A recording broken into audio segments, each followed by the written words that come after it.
Manolete tenía valor, personalidad, un carisma oscuro, extraordinario. Decía Luis Miguel Domínguez de él que era un viva la muerte. Nadie se podía ni siquiera igualar un poquito a Manolete. Era tan grande que la gente pensaba que era eso, pues un monstruo del toreo. Pero luego él tuvo un peso muy pesado, que lo tienen todos los artistas, que es el peso de la fama. Y luego sus amores secretos, como el de Lupe, sino que eso también le dio. Ese fue el contexto quizá también de ese amor, ¿no? Ese amor secreto.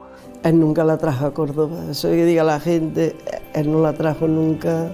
No era bien recibida, la veían, de hecho la llamaban la víbora. Al final Manolete murió sin ver a Lupe, a pesar de que Lupe estaba en una habitación contigua. Me parece que él representa perfectamente lo que es la tragedia en el mundo de los toros. Bienvenidos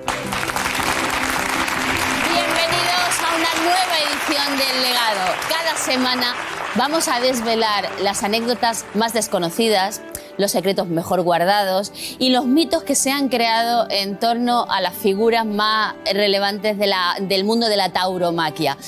Hoy vamos a estrenar temporada del Legado más que con un torero, con un mito. El día que murió empezó a escribirse toda su leyenda. Él es considerado el cuarto califa y el fundador del toreo moderno. Vivió una historia de amor que después de 80 años, han pasado 80 años y a nosotros todavía nos conmueve.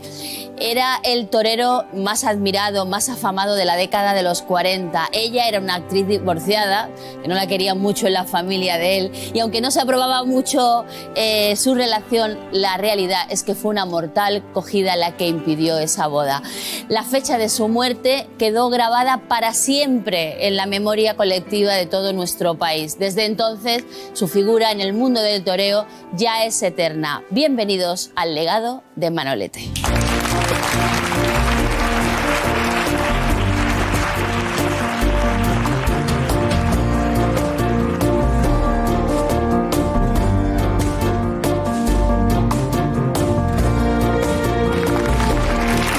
Durante los años 40, Manolete fue la máxima figura del toreo. Hoy queremos conocer su legado. Para ayudarnos y para ayudar a redescubrir su figura nos acompaña un torero de su tierra. Lo bautizaron como Juan, pero desde muy pequeño ya no lo llamaban Juan. Tras sus primeros pinitos como torero, adoptó el apodo como Finito porque era muy chiquitillo y era todo un figurín. Por eso ha dejado su sello en los ruedos como Finito de Córdoba. Maestro. Bienvenido, Juan. Muchas gracias. Bienvenido. Un placer. Siéntate. Oye, ¿eres el torero veterano la palabra? No, me ves muy mayor. Experimentado del calafón taurino. Posiblemente. Ya con la despedida de Enrique el año pasado, pues puede ser que sea de los más veteranos. Si no el ¿Cuántos más. años llevas? Pues desde el 91, echemos cuentas, 34, 36 como profesional. Sí. No tienes pensado la retirada, ¿no? Estás muy bien, quiero decir. Que... No me gusta esa palabra, la verdad. No, es que es una forma de vida, se ha convertido en una forma de vida y aunque toreé bastante menos, evidentemente, pero sigo disfrutando igual. Bueno, hoy te hemos llamado, hoy estás aquí para hablar de otro torero grande de Córdoba, Manolete. Fíjate, no lo conociste, pero tu abuelo y Manolete eran amigos. Cuéntanos eso. Muy amigos, porque mi abuelo era el mayoral de una ganadería en Córdoba, la dehesa de Yeguas. Allí nació mi mamá. Entonces, esta finca pertenecía a los Sánchez de Puerta, que eran íntimos de Manolete. Entonces, el maestro pasaba largas temporadas en la finca. Y entonces, pues mi abuelo, pues unas vivencias tremendas con él. Y bueno, yo no conocí evidentemente a Manolete, a mi abuelo tampoco, porque murió 3 meses antes de nacer, pero sí mis papás me han contado anécdotas. Claro, tu abuelo le contaba muchas cosas de Manolete, sí. Y tu padre y tus padres luego te la han contado a ti. Cuéntanos. Sí, es curioso porque una persona con una imagen no tan serio, ¿no? Fuera del ruedo, ¿no? En la calle, donde le impresionaba a todo aquel que coincidía con él, ¿no? Por su forma de ser. Luego, entre amigos, con sus amigos, en confianza y en la intimidad, era divertidísimo. Que estaba sonriendo muchísimo. Era muy bromista. Bromista, ¿sabes? Al final era poco deportista, pero muy fuerte físicamente. Entonces, él no necesitaba mucho. A pesar de que estaba muy delgado, era pura fibra. ¿Sabes una cosa? Cuando hemos empezado esta edición del legado de algunos toreros, hay toreros que están vivos todavía y que son de un toreo más reciente, ¿no? Y cuando nos enfrentamos al reto de hacer un legado de Manolete, pensábamos, ¿qué vamos a descubrir de Manolete que no se sepa? Y os voy a decir una cosa, hemos descubierto muchas cosas que vamos a contar en este legado. Mi compañera Coco, que anda por ahí, está enamorada de la figura de Manolete porque ya está dentro de la figura de Manolete. Y una de las cosas que nos decía era otra época, ahora los toreros son muy deportistas, pero él no entrenaba demasiado, ¿no? Por lo que cuentas, no. Por lo que cuentas, no, pero por lo que te decía anteriormente, al final tampoco lo necesitaba. Él se quedaba muy quieto para ligar de un muletazo a otro y bueno, y a día de hoy, después de tantos años, pues fíjate, en el toreo moderno que se le llama actualmente, pues él fue como una patente, ¿no? de lo que fue llegar al mundo del toro y buscó la ligazón y el muletazo, el natural en redondo, y ahí se fundía con el animal eso. Juan, te han contado que él siempre iba, no hacía pesas como hacéis vosotros, ni el entrenamiento. Yo he visto a algunos toreros entrenar que es para hacer un libro, ¿eh? Bueno, no sois muy de ir a un gimnasio, sois más de coger el campo y poneros y ataros en las piernas sacos de arena. Pero él siempre iba, te han contado, con un muelle en la mano, ¿puede ser? Sí, siempre solía tener una bolita de goma o el muelle, un tensor, para fortalecer el antebrazo, ¿no?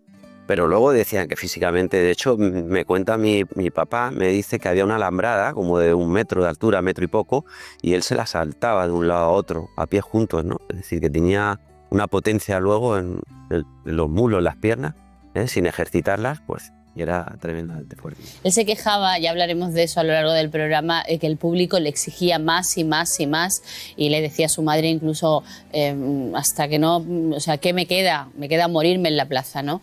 No sé, yo no sé si fue... Se dice siempre que nadie es profeta en su tierra. ¿Tú crees que a Manolete le ocurrió eso? Mira, Toño, yo tuve la gran fortuna de cuando empezaba en Córdoba, siendo un niño con 16 años, que levanté una expectación tremenda. Una de las seguidoras más fieles que he tenido era doña Angustia, su hermana. Entonces, eran tantas las veces que venía a verme, que hablábamos, y me contaba tantas y tantas cosas, y al final ella me decía muchas veces que su hermano lo sentía desgastado. Fue tanta la presión, la responsabilidad que tenía encima, el no sentirse en ningún momento perdedor, sino él era un hombre ganador en todo momento, y que de alguna manera esa presión le responsabilizaba además, y que estaba muy cansado, que cuando hablaban, él le decía que ese año fatídico, que hablaban entre ellos, que estaba muy desgastado, que se sentía muy cansado. Bueno, fue un accidente y nadie pensaba lo que iba a suceder, pero sí es verdad. Yo creo que yo te he escuchado en alguna entrevista a ti decir que la exigencia de Córdoba con los toreros es tremenda, ¿no? Sí, es increíble. Ya no solo con los toreros, ¿no? Sino todas esas personas que históricamente, ¿no? Siempre han paseado el nombre de Córdoba por todo el mundo en lo más alto, y lo llevamos en nuestro corazón, lo defendemos de la manera que lo hacemos. Pues al final siempre ¿sabes? Mi caso es un caso excepcional, porque sí es verdad que levanté un revuelo muy grande y a día de hoy aún se me sigue queriendo mucho, ¿no? Pero sí es verdad que en el caso de Manolete... Tienes que volver, ¿eh? Sí, en el caso de Manolete, el cordobés. El cordobés, evidentemente. es que ha dado Córdoba grandes toreros. Pues, bueno, si te parece, vamos a viajar a través de la historia y de los recuerdos, de la historia del mito, ¿no? Nos vamos a ir a la Córdoba de los años 20 y 30 para descubrir las inquietudes de un chaval que fue criado entre algodones, porque era el pequeño, el único niño, y fue criado entre mujeres. Dicen de él que fue un niño siempre muy obediente, muy inteligente, muy callado, y sobre todo que se entretenía dibujando y dibujaba toros. Lo que nadie podía pensar es que esos toros que dibujaba luego se tuvo que enfrentar a ellos en la plaza, y que con los años sería leyenda.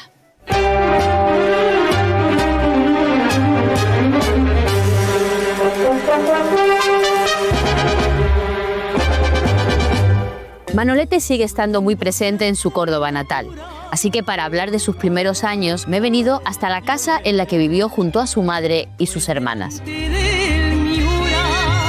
Allí he quedado con su sobrina Pilar, una de las pocas personas que pueden presumir de haberlo conocido en vida. Córdoba tuvo un torero, admiración de la gente. Pilar, la famosa fuente. Aquí me he bañado yo. ¿De chiquitita o qué? Aquí me he bañado yo, sí, de chica. ¿La foto de Manolete qué era? ¿Aquí sentado, no? Sentado aquí, sentado aquí. El día de las banderitas, aquí sentado. O sea, una foto histórica, vamos.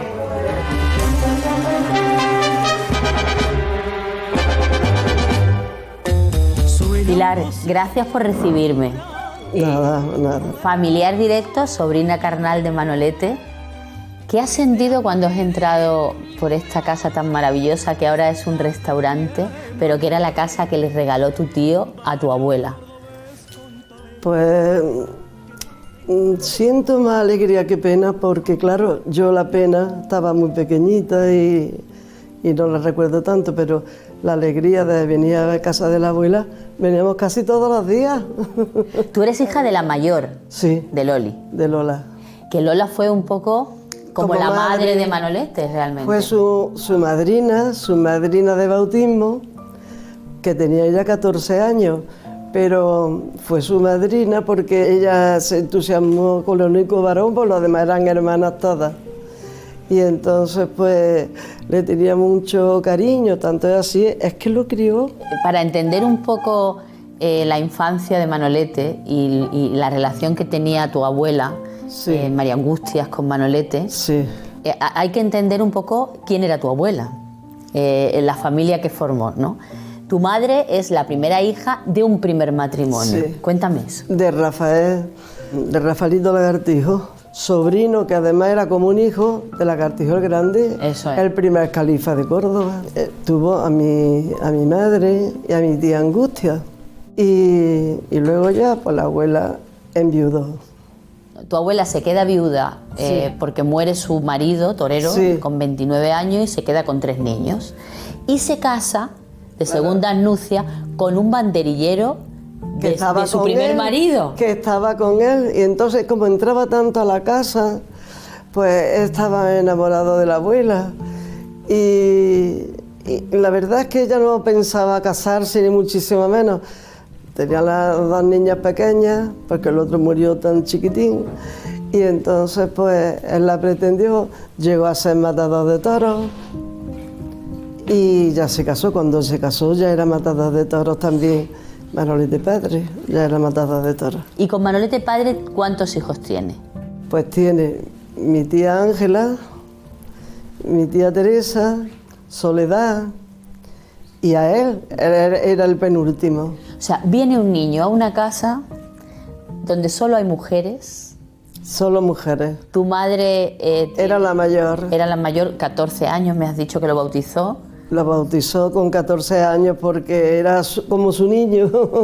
Sí, para ella era el muñeco, su niño. Pero para tu abuela, fíjate, yo me pongo en su piel, ¿no? El único varón que tenía se muere de una manera drástica porque muere en un accidente, un descuido de la niñera. Cerca de 2 años, fíjate.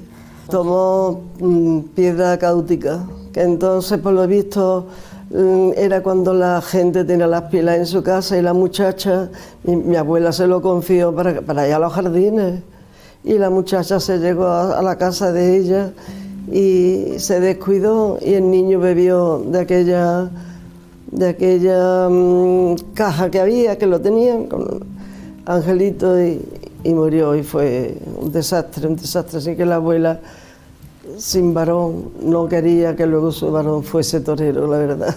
Y viene Manolete con esa vivencia, ¿no? Con esa tragedia que vive tu abuela, y viene el niño, ¿no? El niño entre algodones, porque siempre tuvieron una relación muy especial entre ellos. Muy especial, porque todas estaban con el niño encantadas, y la abuela lo mismo, la abuela era su pasión. Ay, mi madre, como un rayito de luna, revuelto con azares. La relación que tenía con su madre era pasión, una relación fuera de lo normal, una relación de pasión, ¿no? De cariño, ¿no? Y de respeto hacia su madre. Era muy madrero. ¿Fue su hijo favorito? Sí. ¿Sí? Sí, yo desde luego, como te llamas que ese varón, pues desde luego era mi derecho, ¿verdad? Que le quería muchísimo. Y luego que era muy buena, muy buen mi hijo, muy buen hijo. Muy bueno, para mí, muy bueno, buenísimo. Su padre también muere cuando él es pequeño, ¿no? Sí, porque él tuvo también otra enfermedad y él perdió un poquito la vista. Era torero también, como saben ustedes, y al final tenía que matar a los toros el pobre con gafas, porque es que no veía bien, tuvo que retirarse y murió también. Así que la abuela se quedó viuda prácticamente muy joven. Mi tío tenía unos 5 años y pico por ahí, tenía cuando murió su padre. ¿Cómo fue la infancia de Manolete? La infancia de Manolete, hay una leyenda que la ponen ya demasiado triste y trágica y no. Lo que era un niño que era muy calladito, obediente, de colegio, era muy inteligente y dibujaba muy bien. Él, toda su cosa era dibujar toreros, toros.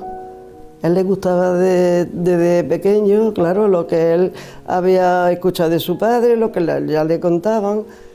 Él escribía y hubiera sido un buen pintor. Te pintaré de azul, te pintaré de cielo. Para saber más sobre Manolete, hemos entrevistado a una persona que por primera vez en su vida se pone delante de una cámara para hablar del maestro.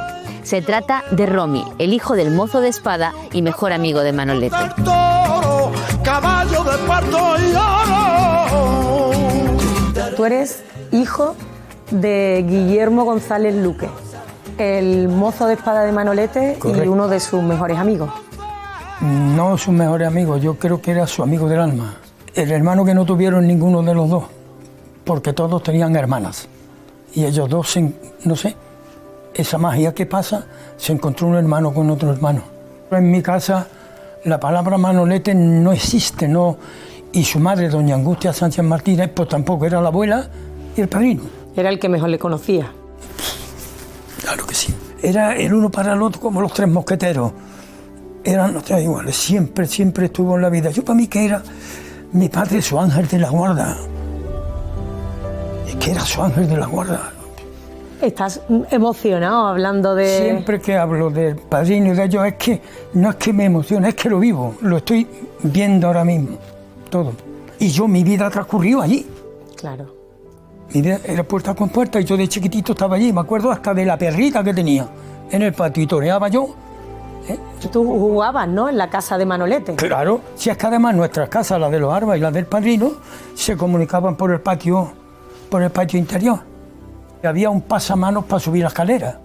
Entonces el padrino cogía cualquier trapo y toreaba abajo. Y mi padre se montaba en el pasamanos y como torero no decía que no le daba el corazón, quería ser picado. Y entonces que cualquier palo, una escoba, y él picando y el otro toreando. ¿Esos eran sus juegos de niño? Eso eran sus juegos. Cuando venía del colegio, se metía en el comedor, se cerraba porque era muy vergonzoso de pequeño. Y entonces hacía la corrida de toro entera. Luego mi madre y mis tías, y eso lo miraban por la cerradura, que entonces eran grandes, antiguas, y lo veían. Hacía toda la corrida desde el paseillo, todo, hasta la hora de matar. Ay, por primera vez, un amanecer bonito.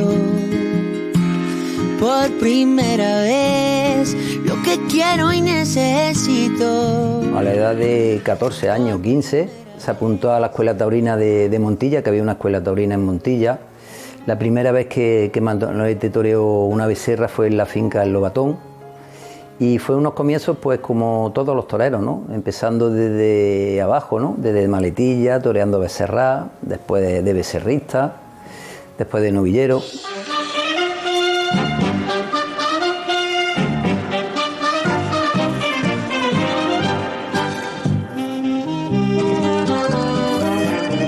Y se iban a escondidas de la abuela, ¿no? Totalmente. Que la abuela no quería. No quería. Hombre, había tenido 2 maridos y los 2 no murieron por el toro, pero murieron muy jóvenes y ella sabía lo que era aquella vida y sí, y no quería, en principio.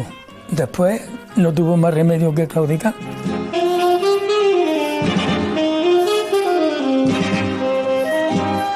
En 1936, Manolete conoció a la persona que cambiaría por completo su carrera, su apoderado y confidente, Pepe Camará.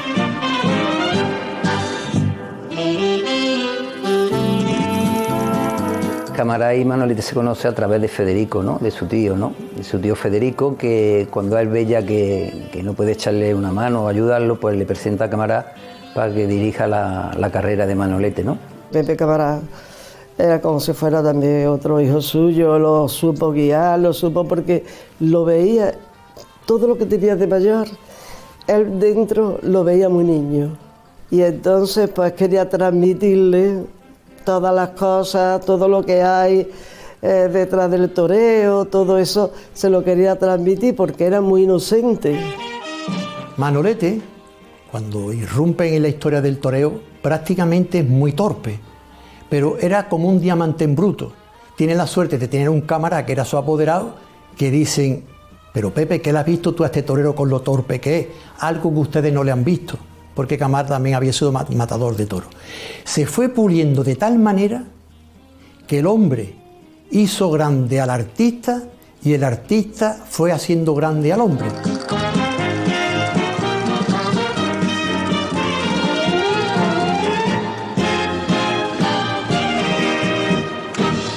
Ese primer torero en el que hay una estética. Convirtió la faena en una liturgia, porque antiguamente, antes de Manolete, las faenas eran un poco irregulares y un poco de improvisación. El toreo de Manolete se define en la verticalidad, en esa idea estatuaria. Manolete tenía valor, personalidad, un carisma oscuro, extraordinario. Y era el toro que giraba alrededor de él, ¿no? Aguantando la embestida, templándola, porque Manolete tenía una templanza fuera de lo normal, y en esa época pues no era muy común el parar y el templar, ¿no? Y llegamos a la faena cumbre de la tarde, donde Manolete, el fenómeno cordobés, inicia la faena histórica de sus pases naturales.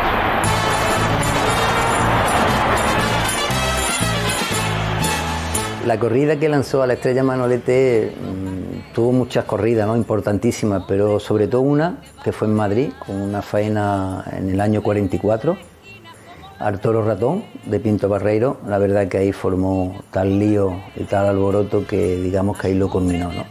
Lo puso ya en máxima figura del toreo. Los que saben de toro no quieren perderse una tarde segura que no han de olvidar.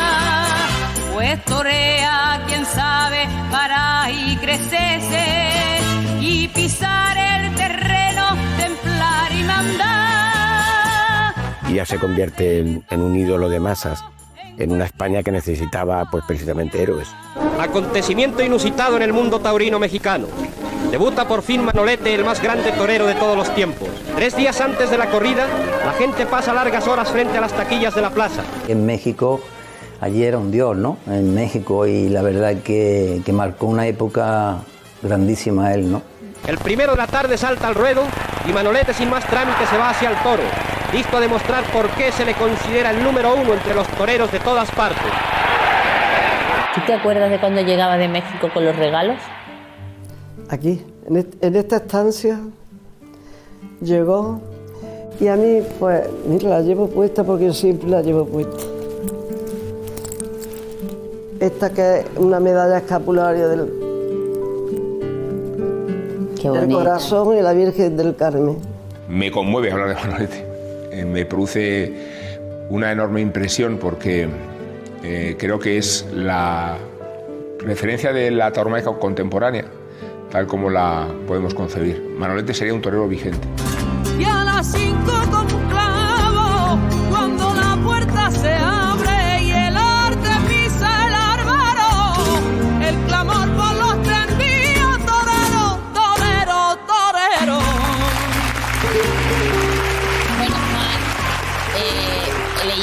la documentación me he dado cuenta que entre Manolete y tú hay similitudes. De hecho, alguna vez has dicho que su sombra te persigue. ¿Qué te pasó cuando fuiste a presentarte a México?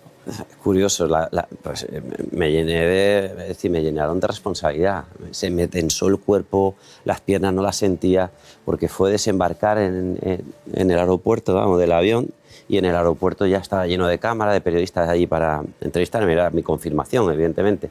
Y claro, era... ¿El nuevo Manolete? Preguntan por Manolete, el nuevo Manolete, y yo era impresionante. 48.000 personas en la Plaza México para verme. Claro, en el cartel que hicieron, porque se fletó un vuelo desde Córdoba, vinieron 400 cordobeses a verme. Sí, entonces fue algo muy bonito. 450 cordobeses cogieron un avión, Sí. Lo compraron, vamos. Algo histórico, ¿no? No Sí. creo que haya sucedido nunca, pero... Sí, ¿tenemos ese cartel? ¿Lo tenemos? Ahí tenía yo 19, 20 años, 21. Y recuerdo que, claro... Es que mira lo que pone el cartel, medio siglo después, ¿no? La responsabilidad sobre ti de medio siglo, Claro. desde que toreó Manolete, ahora viene otro cordobés, a la Monumental. El que hizo el cartel no pensó lo que puede llegar a suponer una frase, ¿no? Como esa. Es que eso son palabras mayores. Entonces, a día de hoy, dentro de que ya he escrito una página en el toreo después de 36 años, pero sigo admirándolo y la verdad fijándome en él como cuando era un niño.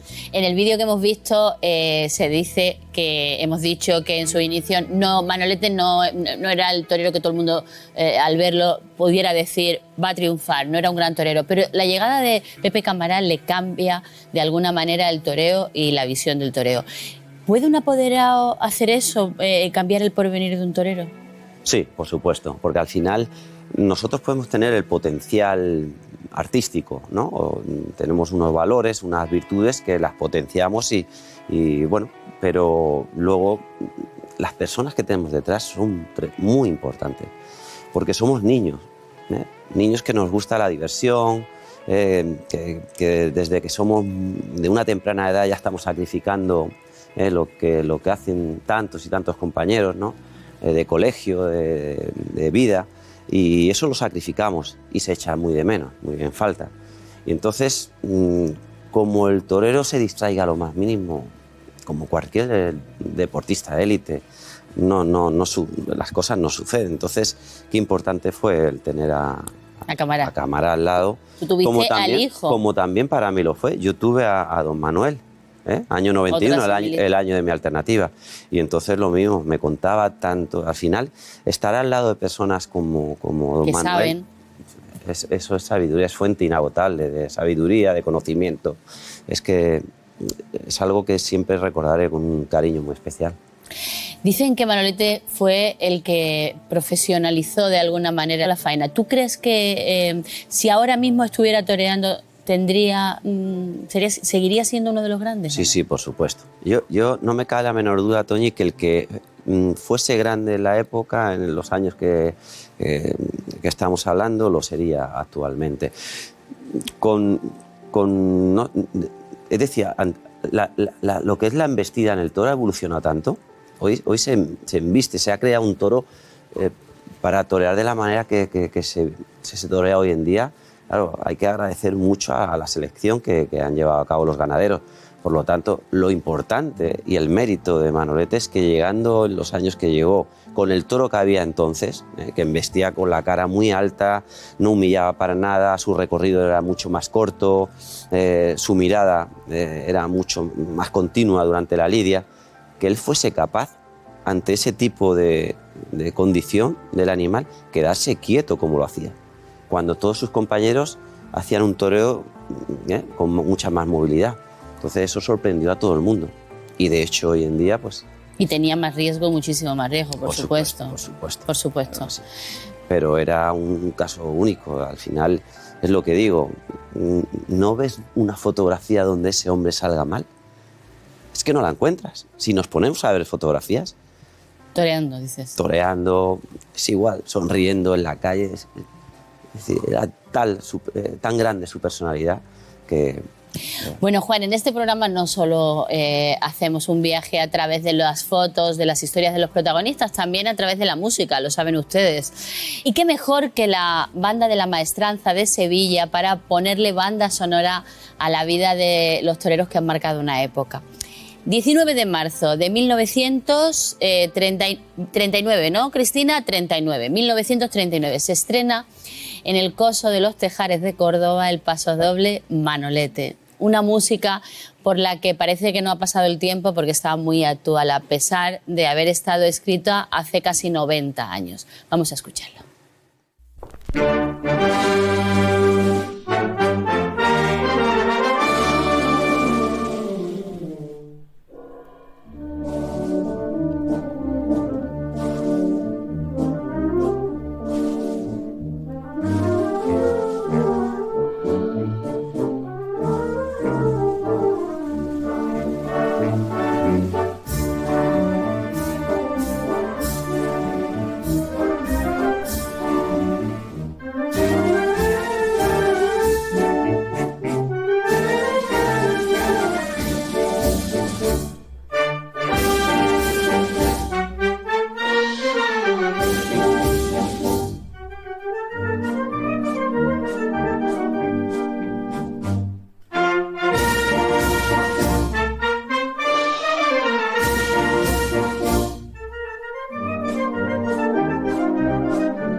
El legado más importante de Manolete que existe en el mundo está aquí en Villa del Río. Que Manolete está revoloteando por aquí, que no es misterio mío, ¿eh?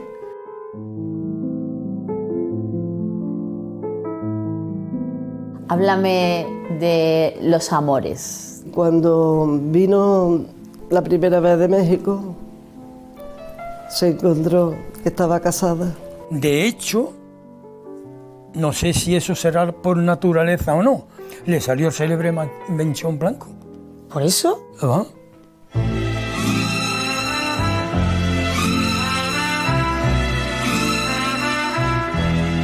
¿Quién era Lupe Sino? Siempre que se hablaba de tía Lupe era la novia de Manolete. Es que a ella les dijeron, no me gusta decirlo, esa palabra que le ponen cuando una mujer se gana la vida por ahí.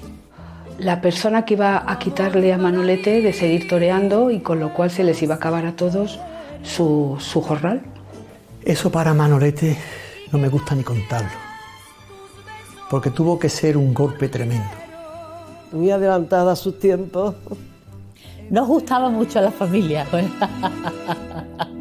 No creas que tus infamias de perjuran. Bueno, Juan, ¿qué te han contado tus padres de cómo se vivía en Córdoba y en España, ¿no? El éxito de Manolete en México, que fue una estrella. Sí, es que fue tremendo. Hacer una monumental de ese calibre por él es como... Estamos hablando de una plaza con 45.000 personas, 48. Es tremendo, es como al final.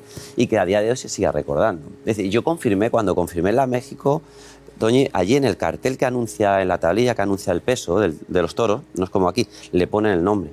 Y te lo pueden cambiar de un momento a otro. Le pusieron Califa a mi toro de la confirmación. Y lo pusieron por Manolete.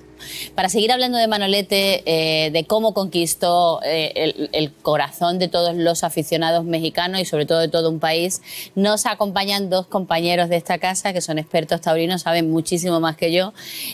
Quiero darle la bienvenida a mi amiga Ana María Romero y Manuel Jesús Montes. Papá, bienvenida, qué alegría verte. Muchas gracias. Muy buenas. Tomen asiento. Muchas gracias. Estáis en vuestra casa. No tengo nada que ofreceros más que agua. No importa, está muy bien. Bueno, para vosotros, ¿qué cualidades tenía Manolete para ser el número uno? Bueno, yo creo que Manolete, como todos los toreros que han marcado una época, tenía las cualidades que destacaron en ese momento. Él hizo algo que no había hecho ningún torero hasta el momento, que fue torear. Hasta el momento se había lidiado más los toros, se había movido más el torero delante de la cara del toro, pero él llega, se queda quieto, hierático, vertical y encima tira de la muleta. Sin duda es el pilar del toreo moderno. Yo a eso que ha dicho Ana María, estoy absolutamente de acuerdo. Añadiría también la personalidad, ¿no? Yo creo que hay que tener una personalidad muy marcada para, como decía antes el maestro, en un momento en el que se hacía otro tipo de toreo, cambiar un poco aquello a lo que el público está acostumbrado y darle un giro radical, pero es que además ser capaz de hacer aquello a lo que otros toreros venían aspirando. Es decir, él aúna el anhelo de Joselito el Gallo, que fue el que empezó a ligar el toreo, pero sin quietud.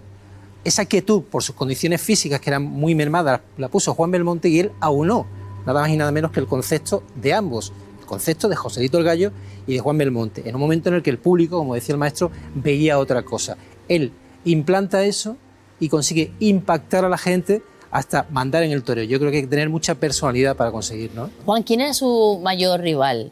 Él tenía rivalidad y luego una gran amistad con Carlos Arruza, torero mexicano, pero cuando aparece Luis Miguel... ¿Ese fue novio de Carmen Sevilla? Yo, claro, yo es que yo sé la otra parte. Yo aporto la parte social del tema. Cuando aparece Luis Miguel Dominguín, Luis Miguel es Dominguín. el que realmente... Le pisa los talones. Sí, él se siente que ya en los últimos años también hasta bueno, eran yo creo que dos toreros diferentes, ¿no? Sí, totalmente distintos. Tenían un concepto con una personalidad los dos tremenda. Claro. Arrolladora, una personalidad arrolladora. Luis Miguel Dominguín llega ya cuando ya está avanzada la carrera de Manolete. Entonces, Pepe Luis Vázquez era muy amigo de él, pero también tenía mucha competencia, mucha rivalidad con él, el maestro de San Bernardo, ¿no? Oye, he hablado de lo que significó él en México, ¿no? Fue todo un acontecimiento. ¿Es verdad que el gobierno federal empezó a recibir miles de cartas de las amas de casa? ¿Qué les pedía? No, ahí me pierdo, sí. Curioso. Sí, el tema es que los maridos estaban guardando el dinero para el día que venía a actuar Manolete a México. Entonces, en vez de gastarlo en cosas de la casa y en cosas necesarias, pues ese dinero lo iba guardando porque venía Manolete. Entonces las amas de casa no querían que llegara Manolete porque le faltaba dinero para la casa, porque los maridos se lo querían gastar en la entrada para ver a Manolete. Que el impacto de Manolete en México fue brutal, hasta el punto de que en su debut en la Plaza del Toreo, que fue una plaza anterior a la Monumental que ahora conocemos, que por cierto se construyó motivado por esa expectación que Manolete tenía, hubo colas que se originaron durante 3 días y se llegó a pagar más por la reserva en esa cola, guárdame el sitio, que por el boleto para asistir a la entrada. Qué bueno. Fijaron la expectación, ¿no? Es impresionante. ¿Creéis que se sintió más valorado en México que en España, que en su propio país? Yo creo que más liberado de la presión que ya empezaba a tener en España, que ya era muy asfixiante para él, no solo taurinamente, sino creo que ya socialmente, ¿no? Él viajó a México en el año 45 para ese debut en la Plaza del Toreo y él ahí se sintió acogido de otra manera, había otra menos presión. O sea, esa expectación que acabamos de contar en México, en España en esa misma medida era presión asfixiante. Entonces yo creo que él se sintió liberado personalmente y se mostró, y lo hemos visto en documentos, pocos documentos que se conservan, pero algunos donde incluso vemos a Manolete cantando. Eso en España es impensable. Yo creo que había 2 sitios donde Manolete se liberaba, que decías que solo en México. No, hay otro sitio en España donde era Manolete persona, donde era Manuel Rodríguez, que era en Fuentelencina. Sí, Guadalajara. Fuentelencina, Guadalajara, era el lugar donde él se refugiaba con Lupe Sino cuando quería estar tranquilo. Allí llegaban los veranos y allí fue donde Manolete aprendió a nadar, en las pozas de agua de Fuentelencina. Allí sacaba las andas, el paso del señor de allí, de Fuentelencina. Bueno, él fue muy creyente, hermano mayor. Sí. Efectivamente. Y en aquel pueblecito que yo conocí grabando un programa de escuelas taurinas, me contaban que todos los veranos, que decían, no, ¿se ha ido a México? No. Estaba allí. Estaba en Fuentelencina.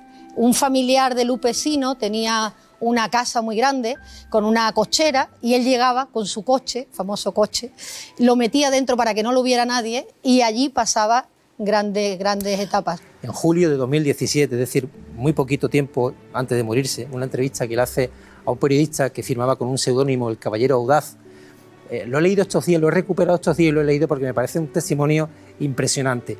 Le pregunta, él reconoce que ya en octubre lo quiere dejar, definitivamente, y le explica al periodista por qué. Y él habla de que tiene hambre de vida. ¿Y no tendría que ver también que se había enamorado? Claro que sí. Quiero decir, claro que sí. Conoce a Lupe Sino y tú no me crees. Yo no, porque yo creo que al final yo no sería torero si no hay... Se te ha visto la cara que ha dicho, ¿qué dice esta? Es que si no existe una mujer en una plaza no se puede ser torero, es que no. Entonces, y el amor es muy bonito. El amor nos da fuerza a los ¿Tú las toreros. mejores faenas las has hecho enamorado? Claro, por supuesto. Oye, qué gente más mal pensada hay en este equipo. ¿De qué os reís? Yo no voy con doble sentido. Faenas en la Plaza de Toro. Hombre, claro. Y fuera de ella da lo mismo. Yo soy un hombre que me da... Al final... El amor es una cosa, los dichos. O sea, que Lupe no estoy de acuerdo. No influyó negativamente. Yo creo que no. Otra cosa es lo que quieran decir. El ambiente en torno a ello, ¿no? No le permitían, no querían que estuviera con ella, él se tenía que esconder y eso le creaba a él también... Era un hombre, como te comentaba anteriormente, que era muy amigo de sus amigos, pero eran pocos los amigos que tenía.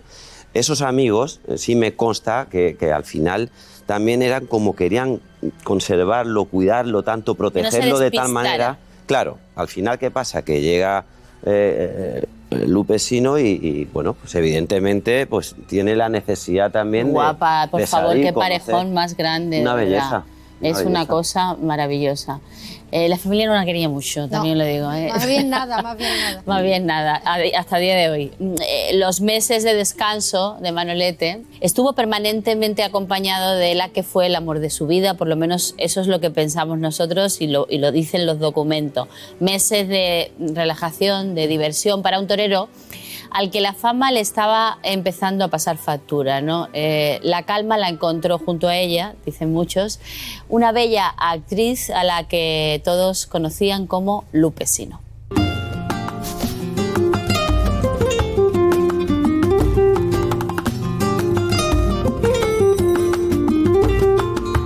Muy buenas, Paco. Hombre, Eva, buenos días.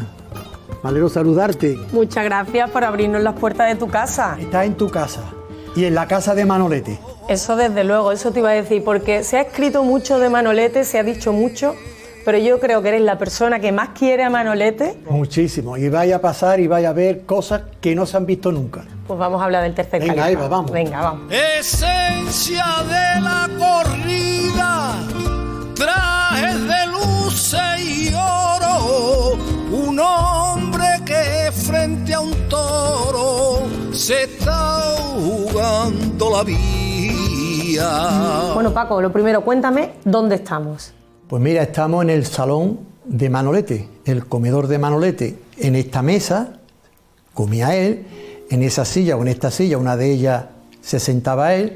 Ahí tienes el aparador, ahí tienes el platero, ahí también está su teléfono. Es decir, estamos donde él compartió parte de su vida. Bueno, ¿y de dónde te viene a ti esa fascinación por Manolete? Pues mira, yo si te digo la verdad, cuando el milagro es tan grande, hasta el santo se asusta. Yo le pregunto hasta a mi madre el día que a mí me engendró, porque las madres antiguas más o menos sabían hasta las lunas. Y me dijo, pues sí, Manolete muere y yo llevaba en el vientre de mi madre 20 días. Ni sabía mi madre que estaba embarazada de mí. O sea, ¿tú crees que hay una conexión especial entre tu vida y la de Manolete? Bueno, dice que los personajes míticos escogen a las personas para que se hablen de ellos. Yo hasta ahí no quiero llegar, pero lo que sí es verdad, el legado más importante de Manolete que existe en el mundo está aquí en Villa del Río. O sea, Manolete forma parte de tu familia. Manolete está revoloteando por aquí, que no es misterio mío, ¿eh? Este está por aquí todavía mandando. Cuidado, Paco, con lo que hace.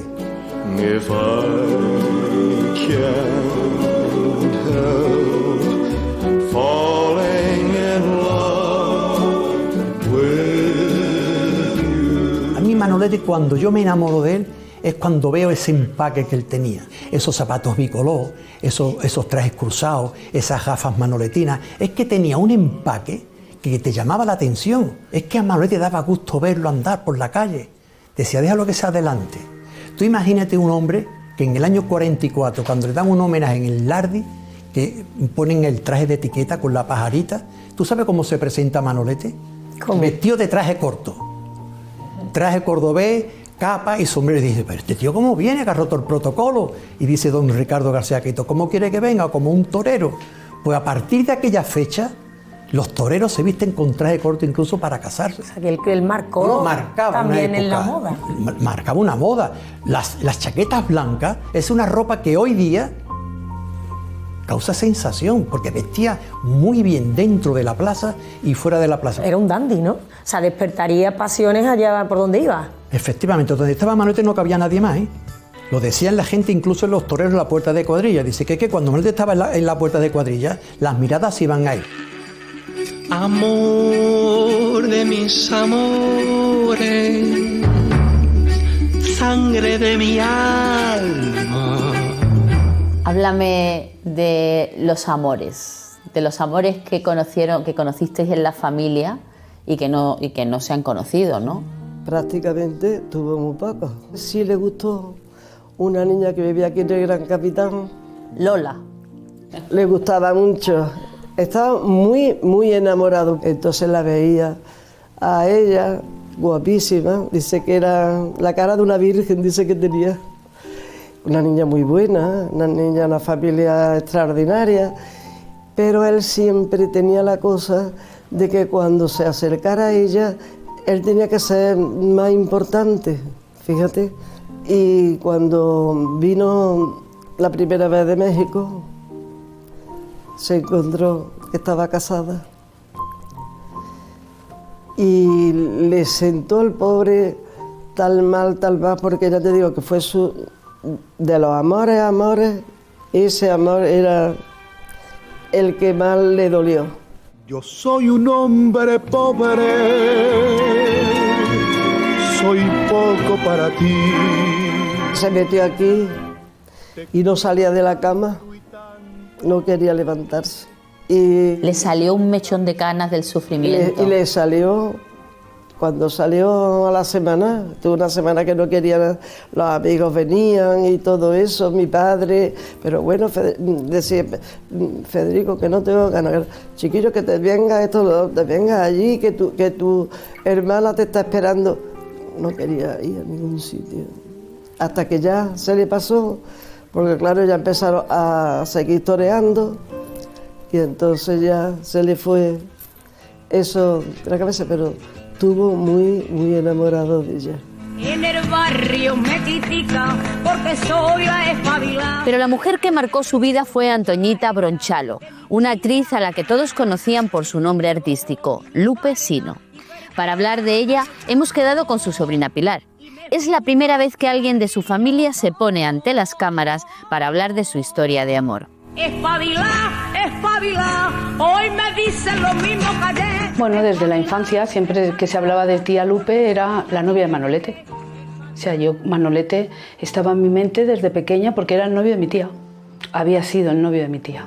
Antoñita no tuvo una vida fácil. Ella vivía en un pueblo, eran muchísimos hermanos. Ella era de las mayores, no la mayor era mi abuela. Se vino a vivir a Madrid con muy poca edad, a asistir, y ella se forjó un futuro a base de esfuerzo, trabajo y bueno, tendría sus mañas. Era una mujer inteligente, independiente y sobre todo valiente. Aquella relación nació porque un día, en Madrid, Gitanillo de Triana y él, le dijo un día a Gitanillo de Triana, oye, vente ahí a una boa, se llamaba entonces, que era Perico Chicote, y lo llevó allí. Y es cierto que ella, la primera vez que vio a Manolete, hizo un comentario de madre mía, qué gacho más feo y más destartalado. ¿Y qué pasó? Que empezó a cantar, se canturreaba Gitanillo de Triana, la Imperio empezó a bailar, y cuando se dieron cuenta miraron, coño, ¿y Manolo dónde está? Y Manolo había desaparecido. Y se habían ido, los dos. Y ahí comenzó la historia. Cabaretera, no burles más mi pena. El amor entre Lupe Sino y Manolete fue desde el principio objeto de habladurías. De ella se decía que era chica de Chicote, una actriz de segunda que usaba su atractivo para cazar fortunas. En aquella época ser una chica Chicote no estaba muy bien visto, porque era como ser una chica de alterne. Lo que pasa es que Chicote también era un lugar donde se frecuentaban fiestas y eventos después de películas, estrenos o cualquier otra actividad social. Ella no era una chica de Chicote, ella estaba en Chicote en un momento concreto, en alguna celebración. Ella era actriz de cine. De hecho, hizo una de las películas que fue más famosa en España en aquellos años. Lupe Sino llegó en un momento que las mujeres no estaban tan avanzadas en ese sentido. Por ejemplo, hoy Lupe Sino no chocaría nada. Te lo encuentras en Chicote y no pasaría nada. Pero en esa época sí. Es que a ella le dijeron, no me gusta decirlo, esa palabra que le ponen cuando una mujer se gana la vida por ahí. Hasta eso la llamaron, lamentablemente. Los imprudentes, los envidiosos. Porque aquí en España muchos andaban con sus queridas, él no. Era su mujer, no era su querida, era su mujer, su esposa, porque no tuvo otra. Yo creo que a Lupe Sino no se le han perdonado tres cosas. Una, que fuera una mujer independiente y libre, que fuera inteligente y que fuera guapa. Si hubiera sido una mujer del montón y sin personalidad, pues nadie se hubiera preocupado si Manolete y Lupe Sino vivían juntos sin estar casados. Blue moon, you saw me standing alone. Entonces esa mujer, pues era también una adelantada a su época. Era una mujer que se ponía pantalones, era una mujer que fumaba, era una mujer que alternaba. Bueno, pero Manolete se pudo haber casado con la que le daba la gana, porque lo perseguían. Pero bueno, si se enamoró de esa mujer, claro, también se lo vamos a cuestionar. Hombre, yo tengo claro que estaba enamoradísima de él, porque pretendientes tenía para aburrir, pero para aburrir. Y en Fuenterencina hay esas fotografías que son casi un escándalo. En bañador, besándole en los pies. Es decir, que era una pareja muy atrevida para su época. Y ahí era donde ellos eran felices porque estaban integrados en un ambiente normal, salían al río, jugaban a las cartas, dormían la siesta en las eras, hicieron una vida normal, fuera de lo que era el bullicioso mundo de la fama. Mi gran amor has sido tú, aurora, cielo y paraíso de juventud. ¿Fue el gran amor de Manolete, el gran amor de su vida? Yo creo que sí porque lo hizo feliz. Y es más, la gente dice, hombre, es que no. Manolete en el año 43 es un gran torero, pero las grandes temporadas de Manolete son el 44 y el 45, en la época donde él está viviendo más feliz con su mujer. Porque yo digo su mujer porque vivía con ella, claro, dormía con ella, vivía con ella. ¿Y a su madre qué le parecía esa relación? Eso para Manolete no me gusta ni contarlo, porque tuvo que ser un golpe tremendo. Porque que su madre le diga, Manolo, que como te cases con esa mujer, yo no voy a tu boda. Si en el firmamento poder yo tuviera esta noche negra, lo mismo que un pozo. Él no la trajo nunca a Córdoba. Es cuando la veía en Madrid, pero aquí a Córdoba nunca. ¿No se la presentó a su madre nunca? No, ni le hablaba de ella, nunca. Sobre este tema, a mí me duele algunas veces hablar de él, porque a Manolete le faltó dar un golpe en la mesa. Y digo esto porque el amor de su vida no lo pudo llevar a Córdoba, porque fue un incomprendido, era un adelantado a su época. Y la madre, como todas las madres, querían lo mejor para su hijo. Y él no le quiso dar el disgusto a su madre diciéndole, mamá, que yo traigo aquí a mi esposa, porque yo a Lupe Sino no le digo su novia, porque vivía con ella, claro, lo que hoy día es un matrimonio.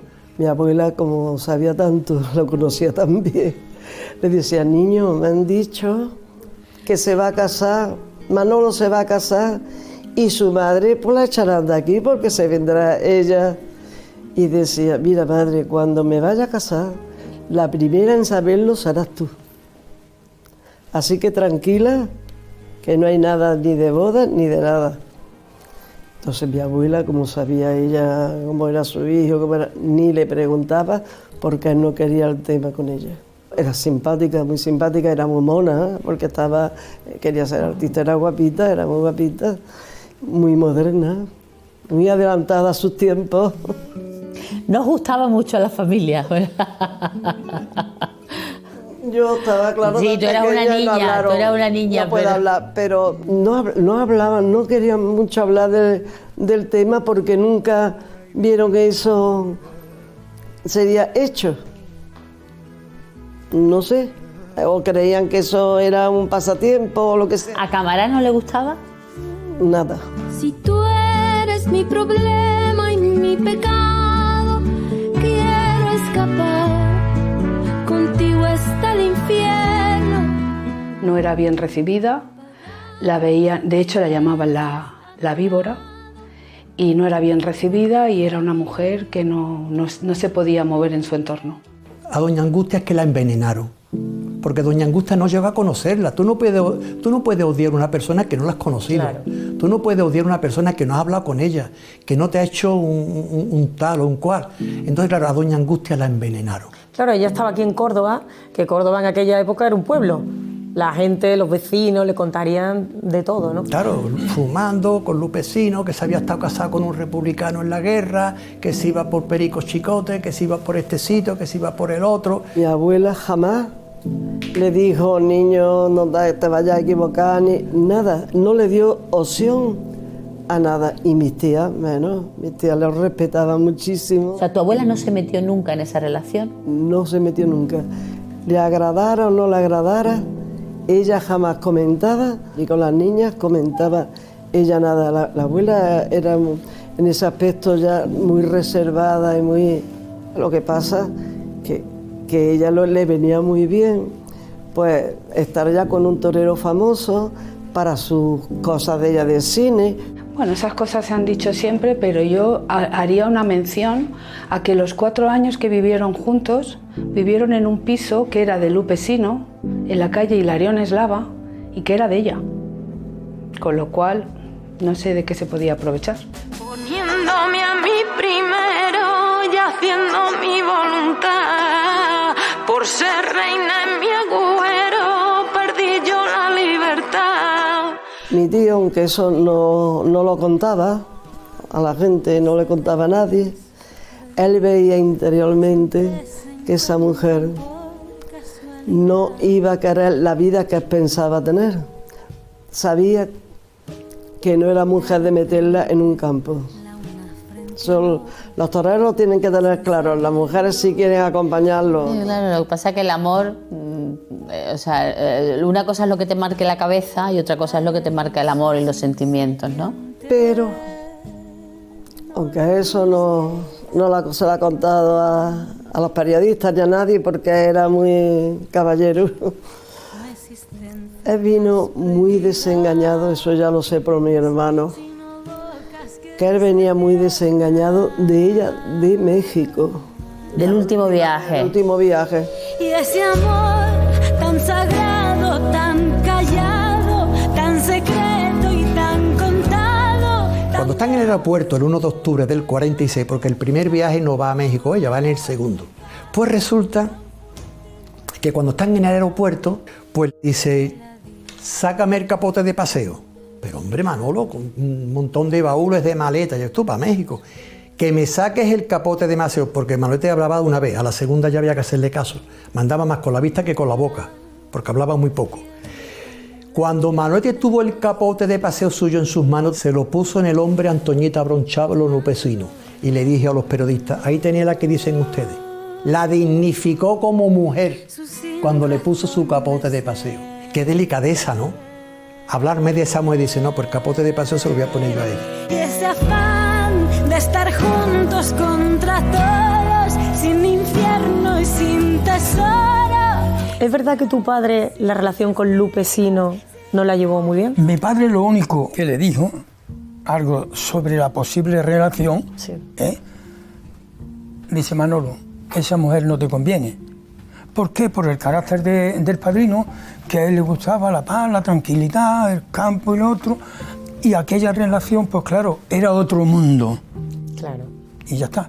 Y mi padre lo único que quería era lo mejor para el niño, lo mejor para el padrino. Pero no sabía que lo mejor hubiera sido eso. Claro. Ellos no veían sus luces, en aquella época no alcanzaban a comprender aquella relación. Que la veían como la persona que iba a quitarle a Manolete de seguir toreando y con lo cual se les iba a acabar a todos su jornal. ¿Tú crees que él fue feliz? Hombre, a su manera, hasta cierto punto sí. Digo a su manera porque él solamente supo ser torero y consiguió ser figura del toreo. Pero luego él tuvo un peso muy pesado que lo tienen todos los artistas, que es el peso de la fama. Es decir, que fue feliz hasta que, pues hasta que es famoso y se enamora de Lupecino, porque no le perdonaron de que se enamorara de esa mujer, porque si esa mujer se enamora de Manolete y Manolete se enamora de ella, ya está. También vamos a cuestionar a un hombre que se está jugando la vida millonario, viviendo con todas las comodidades del mundo y que no pueda ir a la casa que le compró a su madre. Eso tuvo que ser un drama. Por eso esa pregunta tuya, sí fue feliz, pero al final no fue feliz. Y eso no lo digo yo, está en los periódicos. Porque ella, Manolete torea en San Sebastián el 16 de agosto del 47, que es la famosa fotografía de Matías Prat. La entrevista, ¿no?, que le hizo de radio. Que le dice, Matías, qué ganas tengo de que llegue octubre. Y claro, todo el público, cuando oyó eso por Radio Nacional, dice, pero bueno, si ya la temporada se termina, ¿qué pasa? Que llegue octubre, porque llegaba octubre y se casaba. En mi familia sabían todos que se iban a casar en octubre. De hecho, algunas de sus hermanas ya estaban preparando cosas para ayudarla y para estar con ella en esos momentos. Es más, la madre, estando ella en San Sebastián el 16 de agosto del 47, Manolete por la mañana va a verla y le dice, Manolo, que no te vemos, que estamos atareados, que está por aquí, que está por allí. Dice, madre, ya tenemos tiempo de estar juntos. Dice, porque mire, madre, claro, ya estaba confesando un poco por lo que le viene de la boda. Tengo finca, tengo cortijo, tengo dinero. tengo fama, pero madre, no soy feliz. Eso está escrito, ¿eh? Decirle a la madre en el año 47 que no era feliz con todo lo que él tenía. Claro. No era feliz, ¿por qué? Porque se le había echado encima a la sociedad. Esa sociedad que no comprende a las personas como él. Pero claro, el primer error fue la familia. Y con perdón, yo no quiero decir error, Claro. pero la familia tenía que haberle dicho, pero hombre, Claro, también lo miramos nosotros con los ojos de esta hay que época. situarse en la época. Claro. Hombre, porque si te contamos lo que pasó en Linares, la muerte de Manolete, eso ni el mejor guionista es capaz de superarlo. Ay, pena, penita, pena, pena, pena de mi corazón. Bueno, Juan, tú has tenido relación con la familia de Manolete. La hermana de Manolete siempre fue muy seguidora tuya, ¿no? Doña Angustia, Doña Angustia. Y su sobrina. Y luego, claro, estaba su sobrina Pilar. Yo he hablado con Pilar y Pilar me dice que Lupe Sino nunca fue novia de Manolete, que no hablaba de ella, que no visitó Córdoba cuando murió. Otros cuentan que sí. ¿A quién creemos? Hombre, Pilar somos muy amigos. No quiero decir con esto no creerla. Ella da su opinión. Manolete estaba muy enamorado. Ha sido muy grande. A día de hoy seguimos recordándolo con una gran admiración. Y es lo más bonito. Y se fue con el amor a esa mujer y siendo el más grande de la historia del toreo. Y está descansando tranquilamente, seguro. ¿Vosotros pensáis que la familia en ese momento no aceptase mucho la relación pudo influirle en su ánimo, en la forma de torear? Hombre, para él yo creo que había dos personas importantísimas en su vida, que era su madre y que fue Lupe Sino en la época que estuvo muy enamorado de ella. Entonces, que su madre y Lupe Sino no tuvieran sintonía, para él era algo muy doloroso. Bueno, vamos a disfrutar de la música en este programa, que también es parte de lo que es el legado, porque si hubiera que ponerle banda sonora a esta etapa de la vida de Manolete, yo elegiría Historia de un amor. Historia de un amor es un bolero escrito en 1955 por el autor panameño Carlos Zeleta Almarán. Se lo compuso a su hermano a raíz de la muerte de su cuñada. Ya no estás más a mi lado, corazón. En el alma solo tengo soledad. Y si ya no puedo verte. Tan solo 2 años después, la canción cruzó el Atlántico y la artista francesa Dalida grababa su propia versión.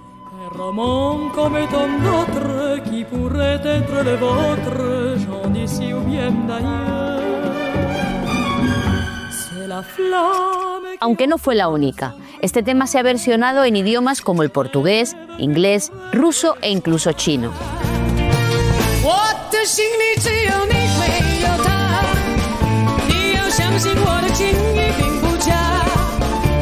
Pero no fue hasta el año 1964 cuando se graba una de las versiones más populares.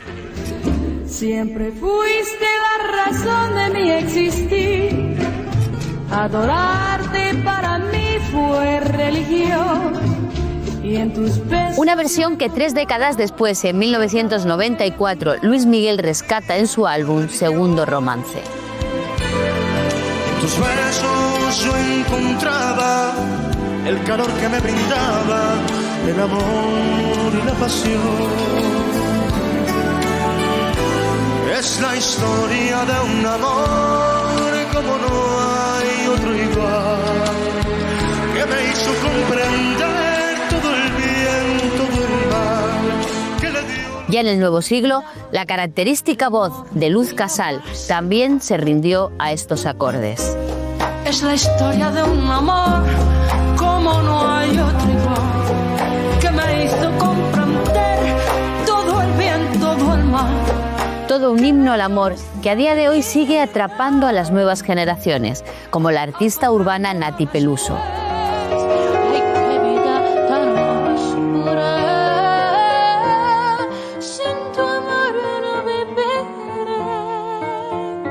Y que ahora escuchamos en la voz de La Flaca.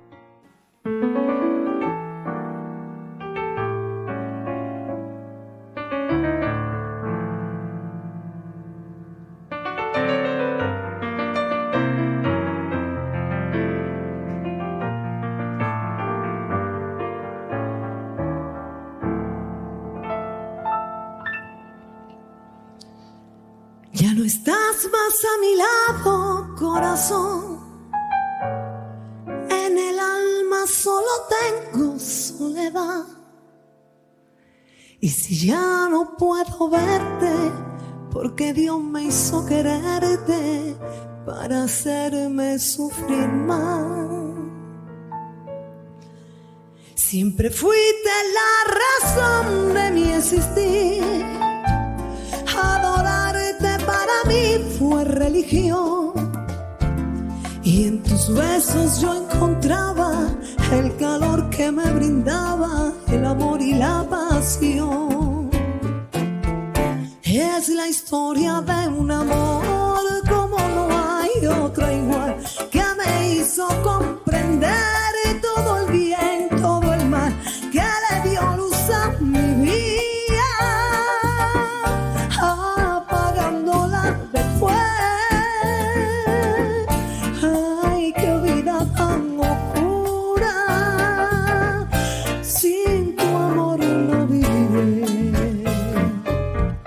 Siempre fuiste la razón de mi existir.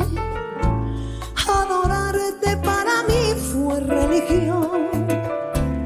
Y en tus besos yo encontraba el calor y la mirada, el amor y la pasión.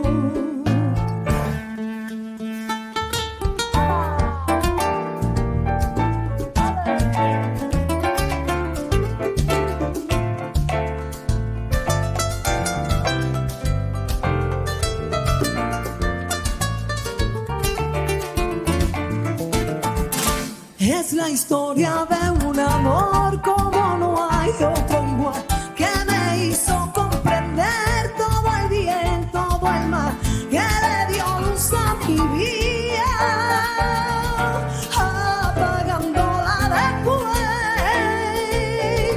Ay, qué vida tan oscura, sin tu amor no viviré. Y es la historia de un amor como no hay otro igual, que me hizo comprender todo el bien, todo el mal, que le dio luz a mi vida, apagándola después. Ay, qué vida tan oscura, sin tu amor no viviré.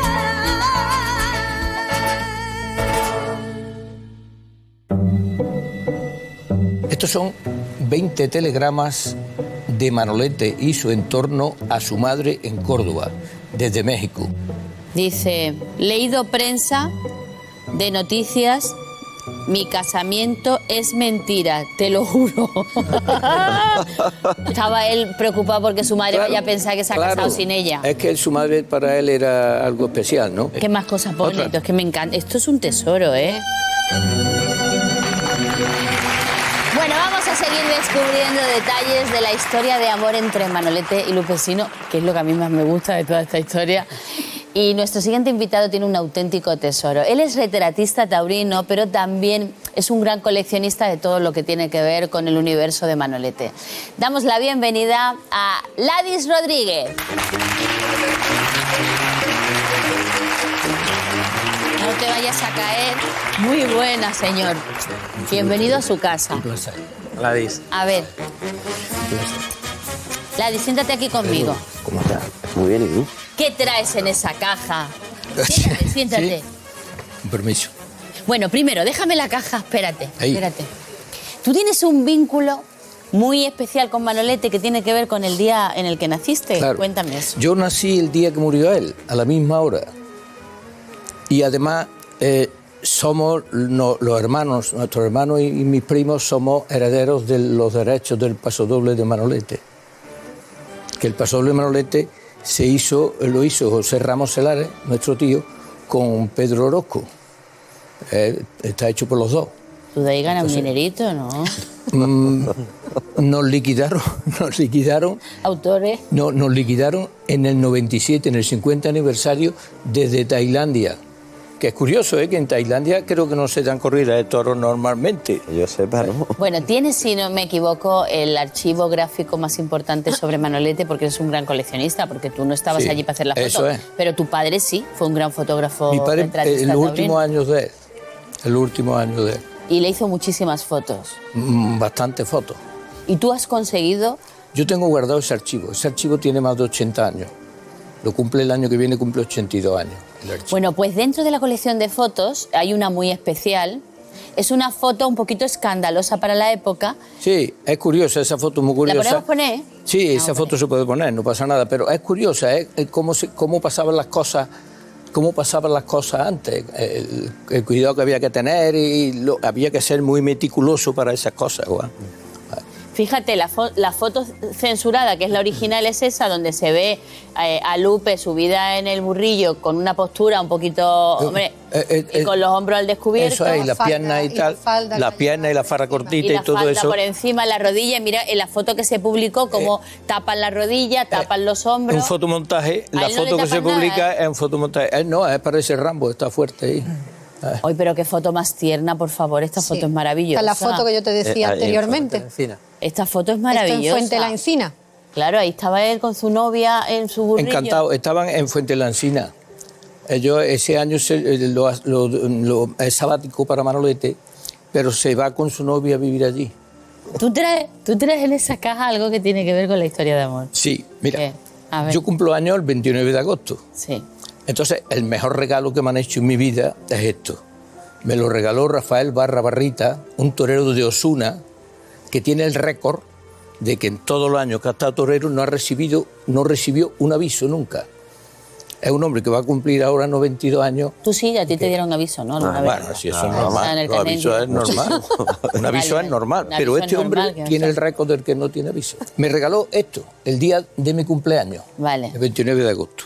Estos son 20 telegramas de Manolete y su entorno a su madre en Córdoba, desde México. ¿Puedo cogerlo? Sí, este por ejemplo. A ver. Mira, oye, voy a abrirlo con muchísimo cuidado. Es el más significativo. Oye, que menos mal. ¿Dónde lo miro? Aquí. Este es el más significativo. Ese es el más significativo de todos. ¿Por qué?